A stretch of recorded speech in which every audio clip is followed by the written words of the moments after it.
আমি বিশ্বাস করতে পারি না। আমি কার্নিশে যেভাবে ছেলেটাকে গুলি করা দেখেছি, একটা ছেলের লাশ একটা সাদোয়া গান থেকে ফেলে, আমার মনে হয়েছে এটা কি গাজা স্ট্রিপ, আপনারা কি ইসরায়েলি বাহিনী? দেখেন, আমি তো ৭১-এ কালো রাতের স্মৃতি আমার নাই, কারণ আমার তখন বয়স ছিল ৫ বছর।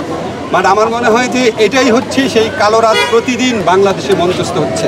প্রতিটা রাত বাংলাদেশে বিভিন্ন অঞ্চলে তরুণ, ছাত্র এবং তাদের পরিবারের জন্য বিভীষিকা নিয়ে আসছে।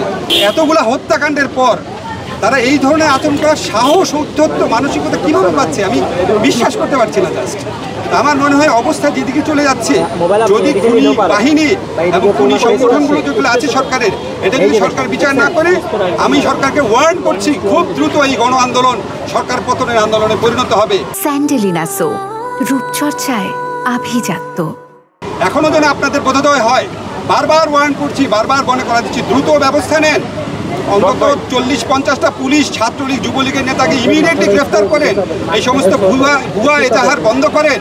এই সমস্ত ছাত্র আমাদের তরুণদেরকে তারা আটক করছেন, ইমিডিয়েটলি নিঃশর্ত মুক্তি দেন, বিশ্ববিদ্যালয় খুলে দেন, মানুষের বুকের ক্ষত দূর করেন। এটা একটা গণ আন্দোলন, এটা একটা গণবিস্ফোরণ। আমি আর্জ করছি প্রধানমন্ত্রীকে, আপনি চারদিকে খবর নিয়ে দেখেন, এটা একটা গণবিস্ফোরণ, এটা একটা গণ আন্দোলন। এর উপর দোষ চাপিয়ে দিয়েন না। আপনি খবর নিয়ে দেখেন, গোটা সংস্কার আন্দোলনে ছাত্রলীগের কত নেতাকর্মী অংশ নিয়েছে।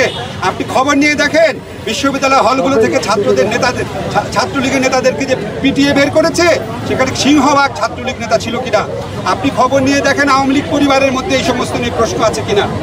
এখনো জনধিকৃত শাসকে পরিণত হওয়ার আগে এখনো যেন আপনাদের বোধোদয় হয়, এটাই আমার আপিল থাকে। আপনাদের লজ্জা লাগে না যখন সীমান্তে বাংলাদেশের মানুষকে হত্যা করে, তখন কিচ্ছু করতে পারেন না? লাশ হস্তান্তরের জন্য হাতে পায়ে ধরেন, আপনাদের লজ্জা করে না? মিয়ানমার বারবার বাংলাদেশের স্থল সীমা অতিক্রম করে অ্যাটাক করে, চুপচাপ বসে থাকেন। সব বীরত্ব, সব সাহসিকতা, সব অস্ত্র বাংলাদেশের তরুণদের উপর। আপনাদের লজ্জা হওয়া উচিত। আমাদের টাকায় আপনার অস্ত্র কেনা হয়, আমাদের টাকায় আপনার ট্রেনিং হয়, আমাদের টাকায় আপনাদের সমস্ত সুযোগ সুবিধা, আর আমাদের তরুণদের, আমাদের ছাত্রদেরকে এইভাবে গুলি করে।